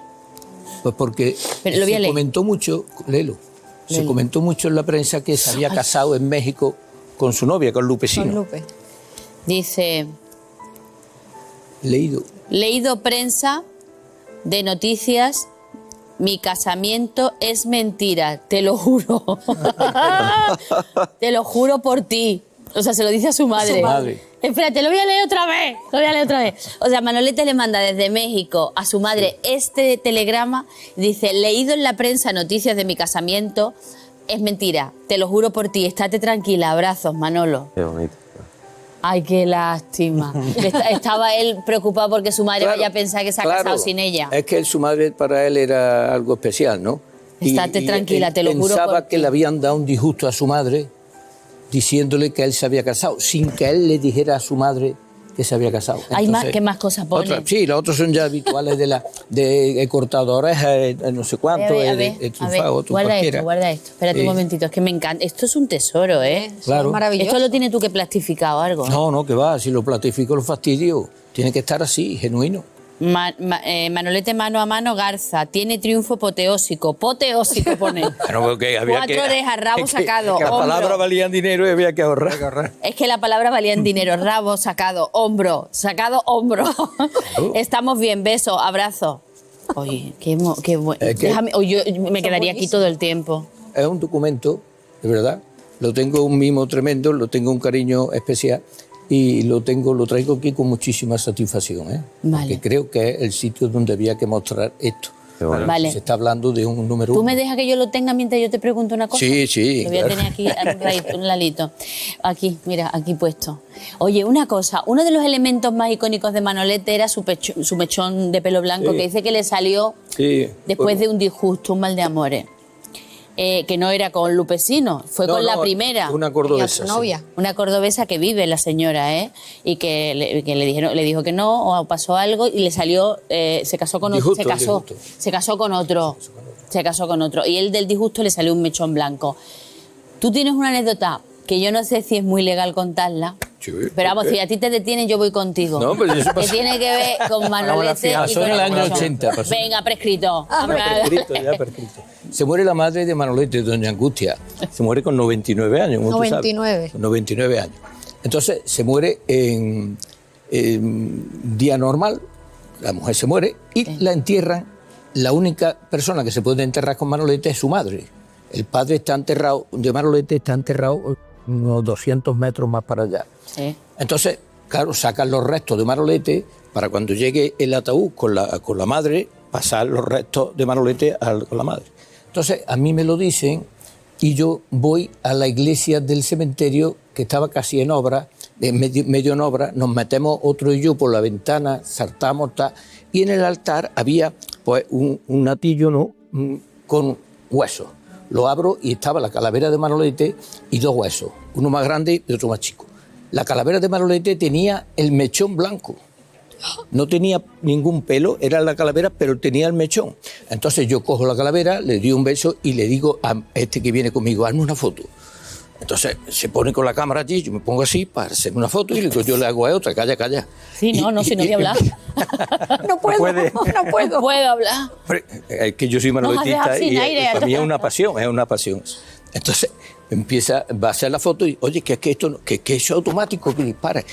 Tarda tanto que aparece el cura por allí, ¡sacrílego! ¡Fuera de la casa de Dios! Soltamos a Manolete y le decimos, tenemos que ir. Y salimos por la ventana corriendo. Y no. Sin la foto. La diferencia. Sin la foto. No tengo la foto, no la hizo. ¿Qué va? Para matarlo. Después del riesgo. A mí, si a yo mí se lo había hecho antes. Escúchame, te voy a decir una cosa. A mí no me pillan. Después de lo que te arriesgaste, no te hacen la foto. Porque era un torpe. Si yo le hago la foto a él primero, él tiene su foto. Porque yo tardo un momento, yo soy profesional y tardo un momento. Pero él no, que si mira la cámara, que eso es automático. ¿Y le has hablado? Yo le dejaría de hablar el resto de mi vida. Le he dejado de hablar.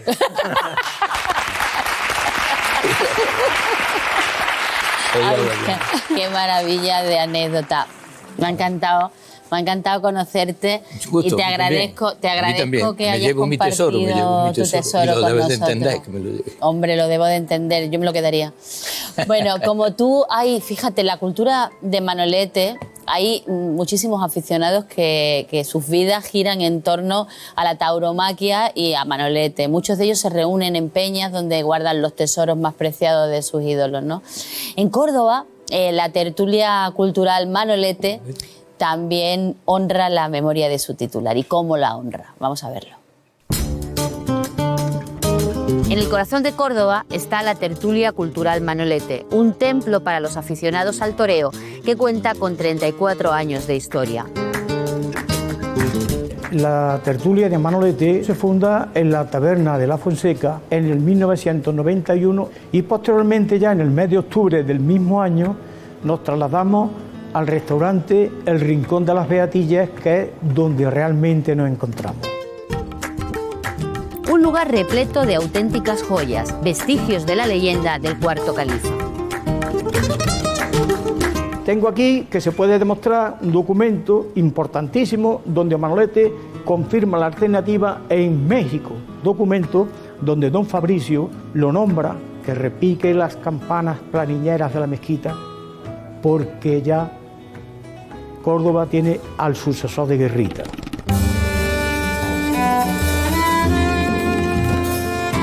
Pues han venido a la tertulia de Manolete las máximas figuras del toreo, del rejoneo y demás. Aquí se han dado conferencias, aquí han venido ganaderos, aquí han venido gente importante, porque la fiesta de los toros no puede quedarse en una plaza. Hay que sacarla de la plaza también, y las tertulias son pequeñas universidades.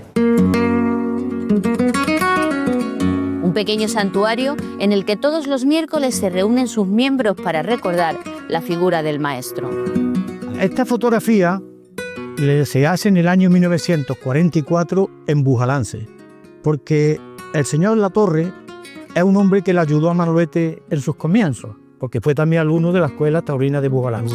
Habían puesto el cliché al revés, y la cicatriz de Manolete, que esto fue en San Sebastián, pues resulta que la tenían en el otro lado, y la foto valía 5.000 pesetas, Y por el hecho de hacerle yo esa rectificación en el estudio de la fotografía, me dice, la idea cobra nada más que 4.000 pesetas. Y me rebajó 1.000 pesetas. Esa es la foto. Pues esa es que es parecido a que esta fue en Córdoba, esta fue en el año 44 el festival que Manolete, como fue artillero, Manolete toreaba todos los años un festival homenaje al cuerpo de artillería. O sea, por eso cuando Manolete fallece, un piquete de artillero se turna con la familia llevando el féretro hasta el cementerio de la casa, hasta el cementerio. Exactamente.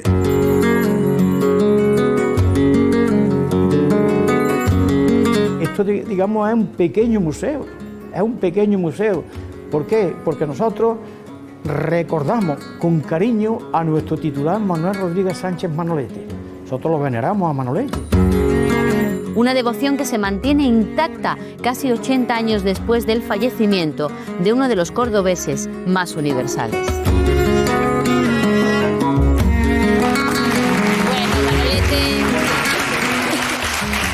Manolete llegó a tener las corridas más importantes y los triunfos más importantes de la época, pero yo quiero que hablemos de la última corrida, ¿no?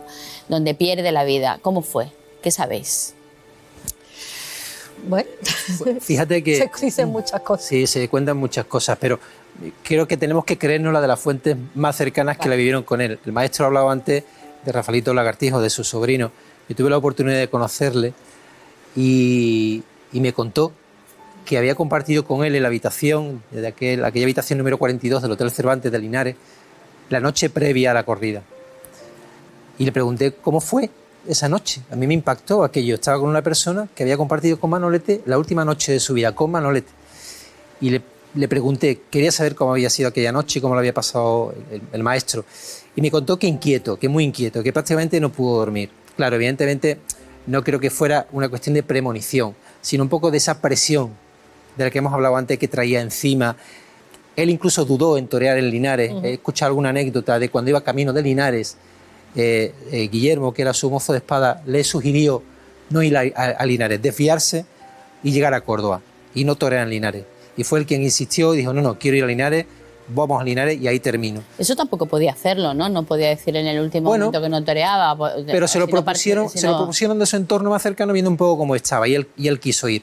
Entonces él llegó a Linares con esa presión. Rafael me contó a mí, esto que acabas de contar me lo contó Rafael, y me dijo que una manera de evadirse también de esa presión que tenía, de cómo se sentía, de la inquietud que estaba viviendo, es que se preocupó en llamar a don Pedro Balañá, empresario de la Monumental de Barcelona, para conseguirle la contratación del sobrino en la Monumental, que la hizo. Lo último que hizo fue la gestión para que su sobrino empezara a torear. Quizás fuese de las últimas llamadas que hice. Él se despedía en ese año precisamente porque no estaba bien. Entonces, para los toreros, y Juan como figura del toreo lo sabe, el estado anímico es muy importante para ponerte delante de un toro. Uno tiene que estar mentalmente al 200%, si es posible, y Manolete no lo estaba. Entonces, él, efectivamente, como decía Manuel Jesús, estuvo intranquilo, él no quería torear y toreó aquella tarde por responsabilidad, pues no dejar al público que lo estaba esperando. Él quería irse por la puerta grande, él quería irse... Muchos dicen que ese día fue entregado a la faena, ¿no? Claro. Él quería irse bien. Él quería irse bien, efectivamente. Bueno, hay muchas fechas grabadas a fuego en el imaginario colectivo de nuestro país y una de ellas es la madrugada del 29 de agosto de 1947, cuando Manolete muere en Linares después de que un toro llamado Islero, un nombre que recordamos todos, le diera una cornada letal la tarde anterior.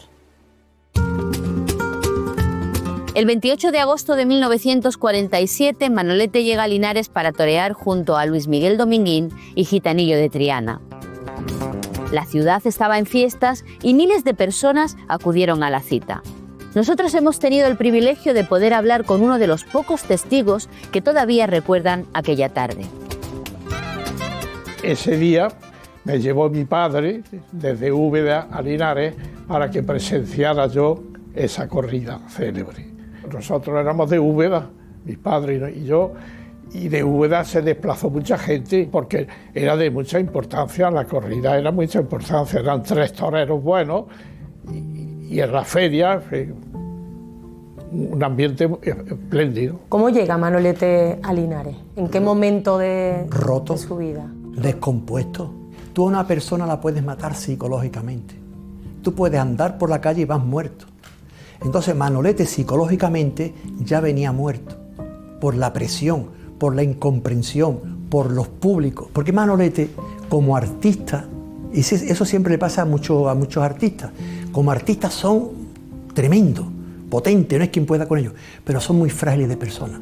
Si tú te cargas a la persona, te cargas al artista. En el año 45 ya los públicos le exigen mucho, hasta tal punto que en el año 46 él ya no quiere torear.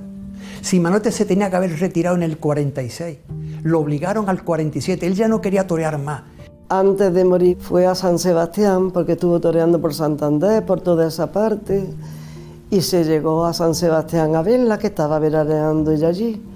Y entonces le dijo estas palabras: madre, me voy a retirar de los toros. Y entonces mi abuela pues se quedó muy suspensa, porque como veía esa afición que tenía y esa pasión por el toro, dice: ¿y eso, niño?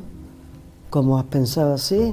Dice: madre, porque estoy harto de que los públicos y cada vez me exigen más, que quieren ya que me mate.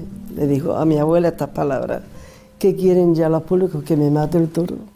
El público fue caprichoso y cruel con Manolete, y claro que fue injusto.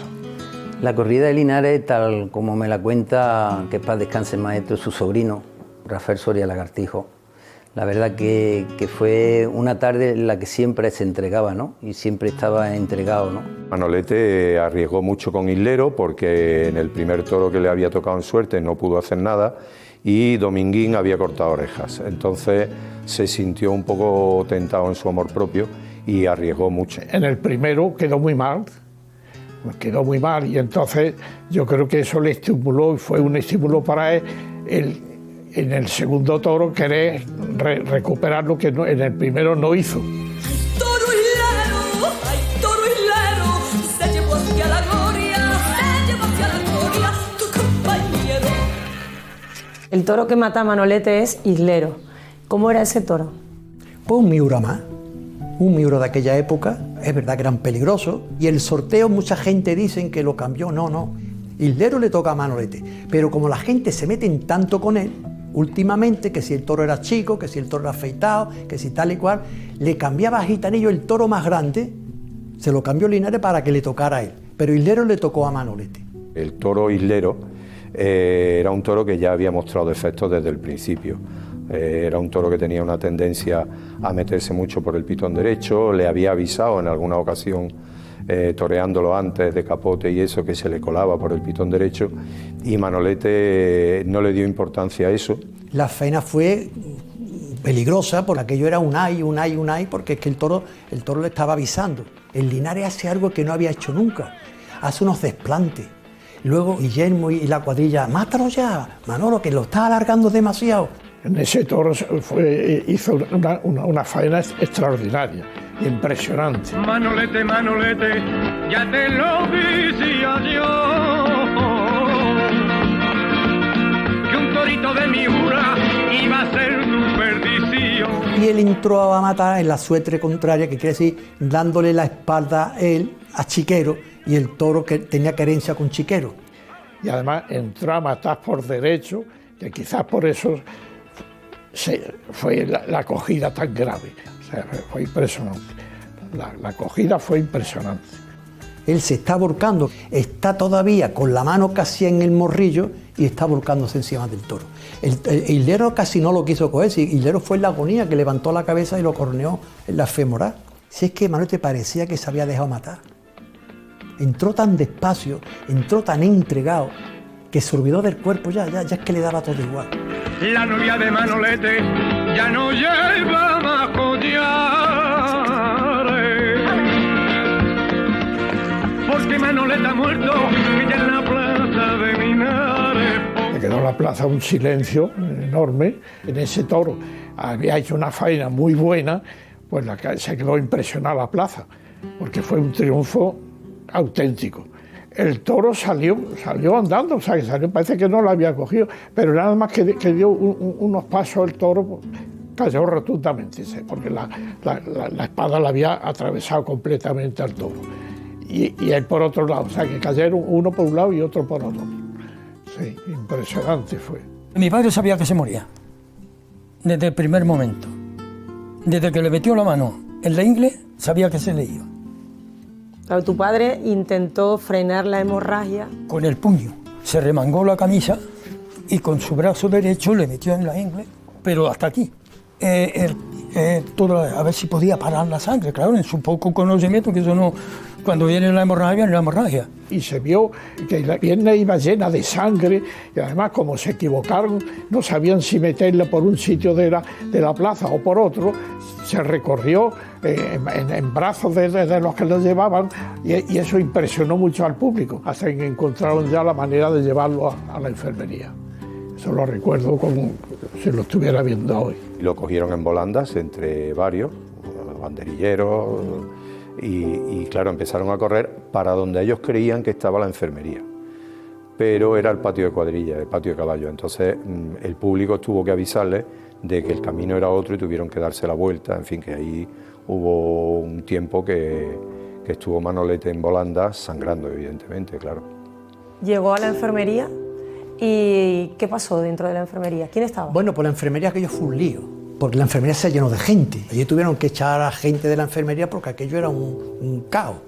¿Qué pasa? Que el doctor Garrido, que era un cirujano muy bueno, porque ten en cuenta que Linares en aquella fecha tenía un hospital que era maravilloso, que era el Hospital de los Marqueses de Linares, que fíjate, casualmente se inauguró el mismo año que nació Manolete, el año 17. Entonces el doctor Garrido hizo una buena intervención.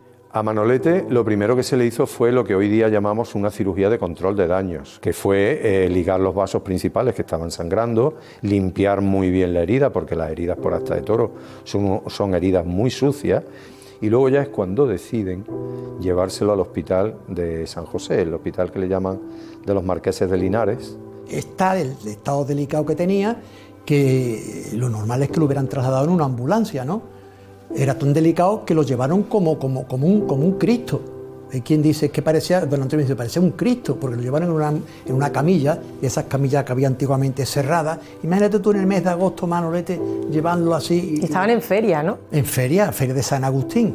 Imagínate una plaza de toros, la de Linares, llena de gente, se acaba la corrida de toros, se echa todo el mundo a la calle, empiezan a moverse los coches y eso, y en ese momento tiene que pasar una ambulancia, pues indudablemente se tarda mucho más que si esperan a que se tranquilice un poco la situación, se reponga el torero y entonces tranquilamente llevarlo en una camilla, puesto que la distancia era corta. Y ahí otra vez le levantan la cura, y él ya está recuperándose un poquito, porque cuando está en la enfermería le dice a su sobrino, a Rafaelito Lagartijo, esto no me pasa a mí nada más que por tonto. Eso me lo contó a mí Rafaelito Lagartijo, no sé lo que quería decirle con esa palabra. Eso que le dijo a su sobrino y lo que luego dijo, estas frases que son reales, qué mal rato va a pasar mi madre cuando se entere. Esa era la preocupación que tenía. Esa era la preocupación que él tenía, la de su madre. Qué mal rato va a pasar mi madre cuando se entere. Él pregunta por Lupe Sino. Ahí Manolete no se imagina que Lupe Sino puede estar en el hospital, porque como era un círculo tan cerrado, el que tenía en contra de él y de ella, era imposible que Lupe Sino se atreviera a ir a Linares. Mi buen amor. Pero como mujer valiente que era, Lupe sí se atrevió. Lo que nunca sospechó es que al llegar no se iba a encontrar con Manolete, sino con una cruel conjura. Tú no cambiarás, no me vas a... ¿Pudieron despedirse? Ella estaba en Lanjarón tomando las aguas con la mujer de un banderillero que llevaba mi tío, Chimos, le dice. Estaba con ella, que fue el que le avisó a Lanjarón, que por eso ella se trasladó de noche, que cuando llegó estaba ella muriéndose. Cuando Lupe Sino la llama Chimo, que está en Lanjarón, está Manolete todavía vivo, y le dice, tú no puedes pasar, los que fueran, que Dios los perdone. Y ella se consuela y dice, bueno, pues no puedo, que soy de una mujer moderna de esta, le pego una patada a todos los que están allí delante y ella entra porque es mi marido. Ella se resignó, dice, bueno, pues ponerme en una Pero habitación. no la dejaron entrar, bueno, también si estaban los médicos atendiendo. No, pero ya estaba reposando, ya estaba ahí en la enfermería. Que se muere, que se muere.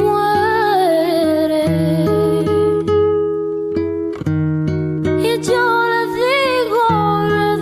digo que se espere. No la dejaron. La llevaron a un cuarto contiguo y la tuvieron allí y dijeron que tenía que esperar porque estaban tratando a Manolete. La realidad es que estaban esperando que viniese el médico de Madrid, porque Manolete ya le habían hecho las primeras intervenciones, le habían puesto sus transfusiones, estaba descansando y estaban esperando que viniera el médico de Madrid y a ella la metieron en un cuarto y ahí la dejaron. ¿Y por qué no le dejaron? ¿Tú por qué te imaginas? ¿Tú no te lo imaginas? Sí. El dinero es muy malo. Pensaban que a lo mejor se iba... Manolete estaba rico, tenía finca, no había hecho testamento. Si se casa con ella, pues todo el capital de Manolete se imagina que hubiese pasado. Pero yo tengo ya en mi libro escrito algo que lo puedo recordar y tengo fe porque soy cristiano. Si Dios es amor, ¿por qué no le dejaron entrar el amor de su vida? Porque estaban convencidos de que él se casaría en artículo mortis, ¿no? En contra de lo que se comenta por ahí, el único que no impidió la entrada era mi padre, porque mi padre, después de la acogida, estaba en la habitación de al lado con eso que le llaman ahora shock tremendo, que no se murió de milagro. Yo no digo que eso le hubiera servido de algo a Manolete, pero si tú, una persona que tú quieres, una persona que te está conviviendo contigo, en un momento de delicadeza, en un momento, si tú la ves entrar, puede darte un subidón. Claro, hombre, y aunque no te lo dé, pero yo creo que en ese momento... Le hubiera servido a Manolete de algo. Que las personas de verdad que... Le hubiera cogido la mano, hubiera estado al pie de la cama, el amor de su vida, digo yo. A lo mejor yo me estoy inventando algo que no, pero es que se podía haber dado ese episodio. El amor de su vida sentado al pie de la cama, cogido a él, porque estaba vivo cuando ella llegó. Fue muy tremendo porque yo me imagino esa mujer sabiendo que su amante se está muriendo o tiene muy pocas posibilidades de salir adelante, ve que la impiden verlo. Yo también creo que el sufrimiento que ella tuvo fue muy tremendo. Mientras Manolete luchaba por su vida, a Linares llegó el prestigioso doctor Luis Jiménez Guinea, cirujano jefe de la Plaza de Toros de las Ventas. Llega allí el doctor Jiménez Guinea, lo ve tal, que él ya se está recuperando, que está fumándose un cigarrillo, que esto, que lo otro, bueno. Y dice, no, este hombre necesita reavivarlo, hay que meterle masa, hay que meterle plasma. Y el doctor Jiménez Guinea traía un plasma, que ese plasma había dado problemas en la catástrofe de Cádiz. Ese plasma probablemente estaría caducado, porque es un plasma procedente de los excedentes de la Segunda Guerra Mundial, que con ocasión del estallido del polvorín del Arsenal de Marina de Cádiz, que aquello fue una enorme tragedia, pues habían llevado el plasma allí para ayudar, ¿no?, a las transfusiones de allí. Entonces, parece ser que de ese plasma quedaban todavía unidades y decidieron ponerle ese plasma a Manolete. Bueno, pues fue entrarle unas gotas de plasma y Manolete empezó, don Luis que no veo, don Luis que no veo, y fallece Manolete. Dicen que eso es como un shock anafiláctico. Es como si tú eres alérgica a la penicilina, te ponen una inyección de penicilina y te caes al suelo muerta. Esa es la muerte de Manolete. Dime si no me perdonas. Al final Manolete murió sin ver a Lupe, a pesar de que Lupe estaba en una habitación contigua.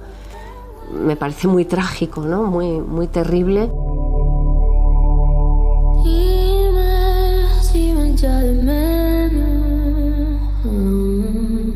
O sea, ella ya lo vio cuando ya entró, ya lo habían amortajado. Y yo digo, hombre, ya no. Qué sufrimiento, ¿no? Porque es que además fueron hasta un poco, no sé cómo emplear, crueles. Porque es que no la dejaron ni siquiera ir a Córdoba al entierro de su marido. Ella la montaron en un coche y le dijeron, tú para Madrid. Sí. Ella no fue a Córdoba al entierro. Pues es que ya a partir de ahí la historia es como que ella ya queda al margen. Lo único que sé es que el padre de Dominguín pues la consoló en el viaje y le dijo que lo mejor era que se quitara de la ecuación porque aquello no era muy bueno, lo que se venía encima. El tiempo que se pierde no vuelve. ¿Cómo se entera la familia de cómo estaba Manolete? ¿Le informa directamente de la muerte o le informan antes? Su madre estaba verandeando en San Sebastián. ¿Pero ella sabía ya que su hijo había muerto? No lo sabía porque ella se da cuenta un poco cuando llegan a Bailén y dice, don Pedro, pero Manolo que está en Córdoba o en Linares. Porque ella pensaba de que iban ella a Linares, que es donde habían cogido a Manolete. Claro. Y dice, no, vamos para Córdoba. Cuando ella llega a Córdoba, está ya Manolete allí amortajado. Mi madre es la que le ponía los algodones cuando estaba bueno, estaba muerto ya con sus algodones puestos. Mi madre estuvo toda la noche. ¿En esta casa? En esta casa, en el salón. Ahí estaba de cuerpo presente. Entonces mi abuela deshecha completamente, mis tías lo mismo, todas. Y mi madre no se retiraba de poniéndole todos sus algodoncitos por la noche para que no... horroroso. Te dan por completo a cada paso. Se nos en las manos un buen día. ¿Cómo fue la repercusión de la muerte de Manolete? ¿Cómo lo vivió Córdoba? Bueno, me tienes que preguntar cómo lo vivió el mundo, porque eso fue a repercusión mundial. Víctor Chonsi le mandó un mensaje a su madre. La revista Life, inglesa, dio la muerte de Manolete. En México ya ni te hablo. La prensa española ni te cuento, los periódicos, pero semanas tras semanas. Fue una cosa mundialmente difundida. En Córdoba, la muerte de Manolete, la verdad que se vivió con una sensación, con una pena muy grande, ¿no? Porque para Córdoba y para el resto del mundo era un dios, ¿no? Como torero. Hay una foto donde está tu padre llorando desconsolado. Mi padre murió ese día, se fue al cementerio y se sentó como él se sentaba en esta postura. La imagen viva del dolor y esa cara de pena desencajada, infinita que tenía mi padre, eso no se me borra a mí en la vida. La cara de pena infinita. De hecho, nosotros no lo vimos más sonreír. Nunca. Mi pena es muy mala porque es una pena. ¿Cómo fue la vida de tu abuela después de la muerte de su hijo? La pobre hizo de tripas corazón y aquello, pues claro, ella eso no se le honró nunca. Luego veníamos y yo, sobre todo, que me gustan los toros mucho, hablaba mucho con ella, nos poníamos en la otra salita, porque ella se sentaba allí en el braserito, le gustaba, ella se ponía ahí y escuchaba las crónicas taurinas, lo que hablaban de su hijo, todo. Después de muerto. ¿Cómo pasa usted el día, doña Angustias? ¿Qué hace durante el día? Pues nada, sentadita en mi sillón y ya está. Sí, que estoy ahí con todo, les pongo esto, lo otro que me preguntan o que tengo que disponer, pero otra cosa ya no hago nada. ¿Con qué edad murió tu abuela? Pues le faltó 4 meses para cumplir el siglo. 100 años. 100 años. Maestro, le presento a Lupesino. Lo dejo en buenas manos, matado. ¿Y qué fue de Lupesino?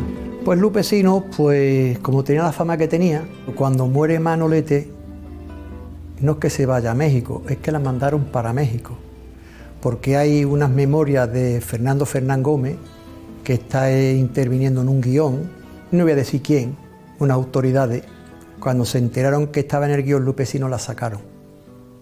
Eso está escrito por Fernando Fernán Gómez, y le dijeron tú para México. Y ella se tuvo que ir de España. Ella, después de la muerte de Manolete, se casó pero se divorció y volvió a España y murió muy joven. Mi tía muere en el año 59, muere de repente dándose un baño, estaba bañándose, de repente se sintió mal y quedó muerta. Fue una mujer también tan buena que se pudo haber puesto rica cuando muere Manolete, y en cambio tú no verás una palabra de Lupe Sino, no habló nada de Manolete, y hubo gente que le tiraron carnaza para que hablara. ¿Fue el gran amor de Manolete, el gran amor de su vida? Yo creo que sí porque lo hizo feliz. Manolete el cordobés dejó su vida en un toro, dejó su vida en un toro. ¿Cuál crees que es el legado de Manolete? El legado de Manolete, en el tema artístico, la tauromaquia moderna del arte de torear está cimentada en la tauromaquia de Manolete. Hoy se torea tal y como él mandó en el toreo. Yo lo que puedo decir de Manolete que ha sido un monstruo como torero y como persona, y que actualmente para los toreros actuales es un referente.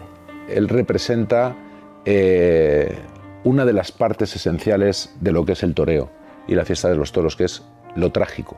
Bueno, Manolete no es el héroe de una novela trágica porque su vida no es una novela, es que se murió de verdad. Yo creo que cuando uno muere joven en una plaza de toros, su legado es mitad toreo y mitad leyenda. Y el pueblo que lo clamó no lo lloraba bastante, ay, no lo lloraba bastante.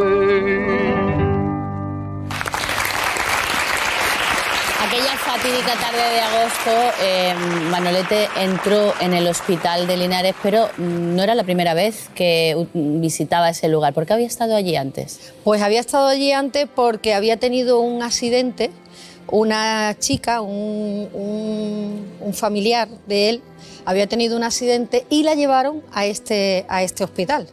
Y cuando él llegó para estar con esta persona y entró allí, dijo: qué bien está este hospital, este sería un buen lugar para morirse. O sea que él hizo como una previsión de lo que hizo como una broma en ese momento, ¿no? Claro, No era se lo una tomaría broma, en lógicamente. serio. ¿Cuál creéis que, para terminar, fue el legado de Manolete? Cada uno. Juan, empieza tú. Yo como torero la huella que ha dejado, que sigue patente, y la admiración que todos los compañeros, todos los toreros le hemos tenido y le seguimos teniendo, ¿no? Los que estamos en vida.